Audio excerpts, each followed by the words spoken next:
So hey guys, welcome back to our channel focus studies. This is Saket Kumar और आज हम अपना अगला टॉपिक शुरू करने जा रहे हैं, the making of Germany and Italy. और उसी का हम अपना पहला सब टॉपिक, वो जो टॉपिक है उसमें दो सब टॉपिक्स हैं, एक जर्मनी से रिलेटेड, एक इटली से रिलेटेड। तो जर्मनी से रिलेटेड जो सब टॉपिक है, in Germany can the army be the architect of a nation, यानी कि क्या आर्मी एक आर्किटेक्ट की तरह नेशन का पेश आ सकता है। तो देखते हैं कैसे। अब आर्मी का क्या रोल हो सकता है वो हमें यहाँ देखने के लिए मिलेगा शायद, देखते हैं। बट टॉपिक ना थोड़ा सा अलग है, इसमें आपको पहले पिछले टॉपिक को पढ़ना पड़ेगा, तब आपको ये वाला टॉपिक समझ में आएगा। तो आप एक काम कीजिए, पहले हमारा पिछला वीडियो देख के आइए इस चैप्टर का, और उसके बाद इस वीडियो पे आइएगा, ताकि क्योंकि आपको इस टॉपिक को अगर समझना है तो आपको पहले पिछले टॉपिक को अच्छे से समझना पड़ेगा कि पिछले टॉपिक में हुआ क्या से। मैं आपको एक ओवरव्यू यहाँ पे भी दूंगा कि पिछले टॉपिक में क्या हुआ, बट है ना कि आपको पहले टॉपिक को जब अच्छे से समझ लीजिएगा, वहाँ का स्ट्रक्चर कैसा था, सोशल स्ट्रक्चर कैसा था, वहाँ पे जो पहले किंग थे वो कैसे थे और अब के किंग जो आए वो कैसे थे, तो थोड़ा सा आपको समझ में आएगा। अब आप बोलिएगा कि जर्मनी तो बना ही नहीं, तो जर्मनी में तो हाँ, मतलब जर्मनी बना नहीं, लेकिन कोशिशें तो जारी थी, कोशिशें तो जारी थी ना। ठीक है, तो हमारा सब टॉपिक को शुरू करते हैं। Separation of nationalism in Europe after 1848, यानी कि 1848 के बाद क्या हुआ, क्या हुआ कुछ हुआ, किसी का बर्थडे था नहीं, सेपरेशन हुआ नेशनलिज्म का यूरोप में। यानी कि नेशनलिज्म आप किससे सेपरेट होगा, तो डेमोक्रेसी से, क्योंकि डेमोक्रेसी की भावना को अब मतलब जो डेमोक्रेसी है, डेमोक्रेसी की आइडियोलॉजी से नेशनलिज्म अलग हो गया। ठीक है, क्योंकि ये लोग के लिए नेशनलिज्म का थोड़ा अलग मतलब सोच अलग था, आइडियोलॉजी अलग थी, डेमोक्रेसी से वो मैच नहीं कर पा रहे थे इन लोग की सोच, इसलिए अलग हो गई। अब क्या हुआ उसके बाद, nationalist feeling prevailed among middle class Germans, यानी कि मिडिल क्लास जर्मन्स जो थे, वहाँ के जर्मनी के जो मिडिल क्लास लोग थे। अब आपने थोड़ा सा एक मिनट मुझे बस दीजिए, ये पहले आप याद कीजिए कि मिडिल क्लास लोगों का क्या रोल था। आपको जैसा कि याद होगा हमारे पिछले टॉपिक से कि मिडिल क्लास लोग जो है वो पहले तो उतना ज़्यादा एजुकेटेड नहीं थे, बट बाद में जब वो एजुकेटेड हुए तो बहुत सारे मूवमेंट्स में पार्ट लिए, और जब वो बहुत सारे मूवमेंट में पार्ट लिए तो वो एक बहुत इंपॉर्टेंट रोल भी उसमें प्ले किए, और सिर्फ यही नहीं, वो रिवॉल्यूशन भी लाए। तो इसलिए मिडिल क्लास लोगों को हमें एक अलग क्या बोलते हैं सेक्शन में रख के यहाँ पे पढ़ना होगा, मिडिल क्लास की एक स्टोरी लाइन तैयार करनी चाहिए हमें, जिससे कि ये ना थोड़ा सा कनेक्ट करने में आसानी पड़े। ठीक है, क्योंकि आप अगर मिडिल क्लास का पढ़िएगा तो आपको बहुत सारी रिवॉल्यूशन तो एक समझ में आ जाएगी। अब देखते हैं, तो मिडिल क्लास, हाँ, तो nationalist feelings prevailed among middle class Germans. तो नेशनलिस्ट फीलिंग अब आना शुरू हो गई थी जर्मन मिडिल क्लास में। अब वो लोग सोच रहे थे कि नहीं, हम लोग को अपना देश को नेशनलाइज करना होगा, यूनिफाई करना होगा, हमें जो हमारे देश के टुकड़े हुए हैं उन्हें जोड़ना होगा। ठीक है, अब देखिए, अब ये जो जोड़ने की फीलिंग आई, नेशनलिस्ट फीलिंग जो थी, अब उसके बाद उन्होंने बहुत कुछ किया। अब उसी से रिलेटेड एक क्वेश्चन हमारा अगला आता है, what did the middle class do to nationalize Germany.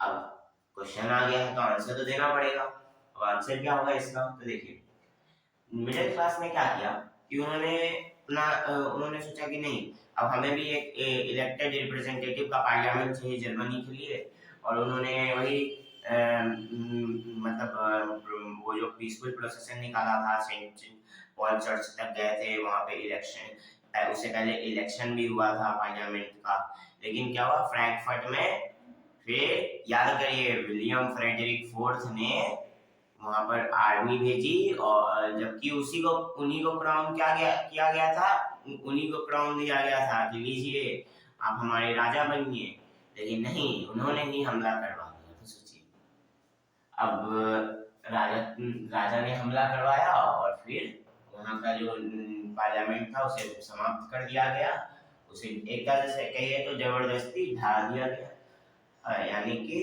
Destroy कर दिया गया। ठीक है, अब हम लोग आते हैं अगले टॉपिक, अगले पॉइंट पे। Suppressed by the combined forces of monarchy and the military, which was supported by the large number of junkers of Prussia। यानी कि ये जो सप्रेशन था ना, कि जर्मन मिडिल क्लास को जो सप्रेस किया जाता उनकी फीलिंग को, उसको किसका उसमें किसका रोल था, तो मोनार्की का और मिलिट्री का। और इनको मतलब ऐसा होता है ना कि अब आर्मी कब काम करेगी, जब उसको कोई पैसा देगा तब ना।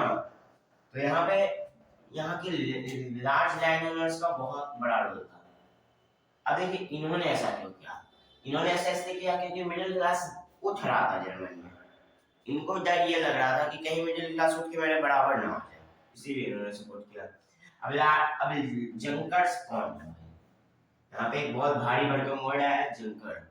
अब जंकर का क्या मतलब, जंकर्स कौन है, क्या है, तो जो बड़े बड़े लैंड ओनर्स होते थे वहां के, उन्हें जंकर्स कहा जाता था। ठीक है, अब आप इसके याद रखने का मैं आपको एक ट्रिक बताता हूँ। जंक फूड के सब लोग बहुत ज्यादा खा लेते हैं एक बार, वैसे जंकर्स एक बार में बहुत सारा लैंड लेके बैठे हुए हैं, जिसका बहुत कम यूज हुआ है ज्यादा तरीके। मतलब मैं आपको ऐसा केस बता रहा हूँ, अब हो सकता है वो लोग कुछ के लिए यूज करें। अब हम अपने अगले पॉइंट पे आते हैं, role of Prussia in the unification of Germany as a nation. अब प्रूसिया का रोल क्या था, प्रूसिया का भी तो कुछ रोल होगा ना जर्मनी के यूनिफिकेशन में।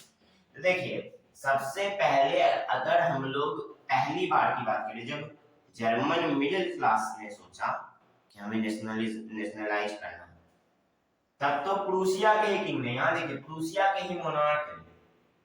मैंने पिछले टॉपिक में ये बताया था, विलियम फ्रेडरिक फोर्थ, वो प्रूसिया के मोनार्क थे। उन्हें जब क्राउन दिया गया तो उन्होंने क्या किया, उसे रिजेक्ट करते हुए अपनी आर्मी को बुलाया और अलग अलग मोनार्क से रिलेशन करके उन्हें भी उनकी आर्मी को ये बुलाया और फिर क्या किया, इस पे हमला कर दिया। ठीक है, अब हम तो लेकिन फिर उसके बाद क्या हुआ, अब हमें जब यूनिफिकेशन पढ़ना है तो यूनिफिकेशन तो आया होगा, तो कैसे आया, तो इसी प्रूसिया के राजा ने फिर यूनिफिकेशन आया। लेकिन इस राजा ने नहीं, फ्रेडरिक फोर्थ ने नहीं, फ्रेडरिक फर्स्ट ने। थोड़ा सा उल्टा टाइम पीरियड, पहले फोर्थ आया उसके बाद फर्स्ट आया। ठीक है, तो याद कंफ्यूज मत होइएगा कि फर्स्ट पहले आया फोर्थ बाद में आया, नहीं तो कंफ्यूजन हो। ठीक है, फोर्थ ने पहले डिसॉल्व करवाया था क्योंकि वो पहले आया, उसके बाद उसके बाद बेसिकली बुक में तो आपके टाइम पीरियड दिया नहीं है कब आया, लेकिन हाँ 1871 में इसकी ताजपोशी हुई थी, तो इस हिसाब से ये बाद में ही ना आया होगा। हाँ, तो विलियम फ्रेडरिक फर्स्ट ने ऐसा किया कि उसने प्रूसिया को मतलब प्रूसिया तो एक स्टेट है, वहां पे पहले एक चांसलर हायर किया जिसका नाम था ऑटो वन बिस्मार्क। ठीक है, अब ऑटो वन बिस्मार्क को उसने हायर किया as the chief minister of Prussia, और उन्हीं को कहा कि आपको मुझे मदद करना यूनिफिकेशन। अब उन्होंने यूनिफिकेशन में कैसे मदद किया, उन्होंने बहुत सारी आइडियाज दिए कि देखिए हमें ये करना चाहिए, हमें ये करना चाहिए। उसके बाद 3 वॉर्स हुए जर्मन यूनिफिकेशन के लिए। मतलब बेसिकली ना 3 ऐसी कंट्रीज थी जिन्होंने जर्मन के बहुत सारे स्टेट पे कब्जा करके बैठे हुए थे, और ये इन्हीं कंट्रीज ने दूसरे कंट्री इटली की भी बहुत सारी स्टेट्स पे कब्जा करके बैठे थे। अभी याद रखिए किस किस कंट्री पे हमला किया, क्योंकि अगले टॉपिक में जब हम पढ़ेंगे ना तो हमें ये सेम कंट्रीज कुछ कुछ मिलेंगी, तो थोड़ा सा याद रखिएगा। तो 3 वॉर्स लड़े 7 सालों में, जिसमें से एक वॉर था ऑस्ट्रिया के खिलाफ, एक वॉर था डेनमार्क के खिलाफ और एक वॉर था फ्रांस के खिलाफ। ठीक है, अब लड़ाई हो गई, ये हम झगड़ा कर लिए, और उसके बाद क्या हुआ, उसके बाद प्रूसिया जीत गया। किसी ना किसी को तो जीतना था, ऐसा तो नहीं होता दोनों लड़ दोनों मर गए दोनों हार गए, ऐसा तो नहीं। एट द एंड कोई रिजल्ट निकलना चाहिए ना, रिजल्ट निकला, प्रूसिया जीत गया, चलो प्रूसिया से पार्टी पार्टी मांगेंगे। ऐसा मत सोचना, प्रूसिया बहुत पुराने जमाने में जीता था। अभी जाके पार्टी मांगोगे तो लोग भगा भी देंगे, बोलेंगे बर्थडे कल था आप आज आए पार्टी मांगो। ठीक है, अब अगले पॉइंट पे आते हैं। विलियम फर्स्ट, जिनको कि अनाउंस कर दिया गया जर्मन एम्परर के तौर पे इन अ सेरेमनी हेल्ड एट वर्साइलेस इन 1879। हाँ, तो अब देखिए विलियम फर्स्ट जो थे, वहाँ की जो राजा थे, मैंने आपको समझाया था ना, वहाँ पे विलियम फ्रेडरिक फर्स्ट आए उसके बाद, जिन्होंने उसको यूनिफाई करने में बहुत मदद की। तो इसलिए अब जो उन्होंने इतनी मदद की तो कुछ तो उन्हें देना चाहिए ना एज अ रिवॉर्ड। तो अब रिवॉर्ड के तौर पे तो दिया गया। ऐसे भी उनकी पहले से ही भावना थी जर्मन लोगों की कि हमें प्रूसिया के किंग को ही अपना किंग बनाना है। तो विलियम फर्स्ट को अब किंग का क्राउन दिया गया और ताजपोशी हुई उनकी वर्सेलिस में 1871 में। ठीक है, जर्मन एम्परर के तौर पे। अब ये कहाँ हुआ? तो एक मीटिंग हुई थी ऑटो, जिसमें कि ऑटोवन बिस्मार्क और जर्मन मिनिस्टर्स आए थे, अलग अलग जर्मन मिनिस्टर्स आए थे। अब कहाँ पर आए थे? तो एक अनहीटेड हॉल था, ठंड का उस समय मौसम था और उसी समय अनहीटेड हॉल में, हॉल ऑफ मिरर्स में, यानी कि इसका नाम था हॉल ऑफ मिरर्स, जगह का नाम था हॉल ऑफ मिरर्स। यहाँ पर आए थे ताकि वो कैसर विलियम फर्स्ट को, कैसर विलियम फर्स्ट जो थे उन्हें जर्मनी का हेड की तरह अपॉइंट कर सके। ठीक है, अब देखिए, अच्छा हाँ, अब आपको इससे भी हेल्प होगा। जैसे कैसर विलियम फर्स्ट है, पहले विलियम फ्रेडरिक फोर्थ था, तो देखिए नाम में अंतर है ना, तो इसलिए विलियम से याद मत रखिए, कैसर और फ्रेडरिक से याद रखिए। फ्रेडरिक पहले आया, और नंबर पे भी मत जाइएगा, नंबर बस बाद वाले में वन लगा दीजिएगा, पहले वाले में फोर्थ लगा दीजिएगा, काम खत्म। पहले फ्रेडरिक आया, बाद में कैसर आया। ठीक है, अब देखिए अगले पॉइंट पे हम लोग चलते हैं। तो अब ये जो इतना सारा नया नए नए बदलाव आए, जर्मनी बना, तो जर्मनी ने किस चीज पर उस समय सबसे ज्यादा जोर डाला, किस सेक्टर पर? और जर्मनी जो बना उसने शुरुआती में क्या क्या काम किए? उन्होंने मॉडर्नाइजिंग किया बैंक, यानी बैंक के मॉडर्नाइजिंग में, बैंकिंग सिस्टम के मॉडर्नाइजिंग में काम किया। यहाँ पे बैंकिंग सिस्टम होगा, ऐसे आप लोग अपना, आपने जब नोट्स बनाया तो ध्यान से लिखिएगा कि बैंकिंग सिस्टम के मॉडर्नाइजेशन पे उन्होंने काम किया। ठीक है, उन्होंने क्या किया कि बैंकिंग सिस्टम के मॉडर्नाइजेशन पे काम किया। बैंक के जो सिस्टम थे, अब देखिए बैंकिंग सिस्टम के मॉडर्नाइजेशन में क्यों काम किया? देखिए इससे क्या होगा ना कि मनी ट्रांजैक्शन में आसानी होगा। ठीक है, इसीलिए करेंसी पे काम किया। पहले भी हमने देखा था वहां पे करेंसी का बहुत ज्यादा झमेला था, करेंसी का बहुत ज्यादा प्रॉब्लम चल रहा था ना। कभी कोई राजा था, कोई मोनार्क आता था, वो क्या करता था कि हर जगह के लिए दो तरह के कॉइन, और फिर कोई राजा आया, उसने क्या किया कि पूरे जर्मनी में एक कॉइन चला दिया। कोई और राजा आया, उसने क्या किया, अलग अलग स्टेट में अलग अलग कॉइन चला दिया, तो इससे बहुत प्रॉब्लम आती थी।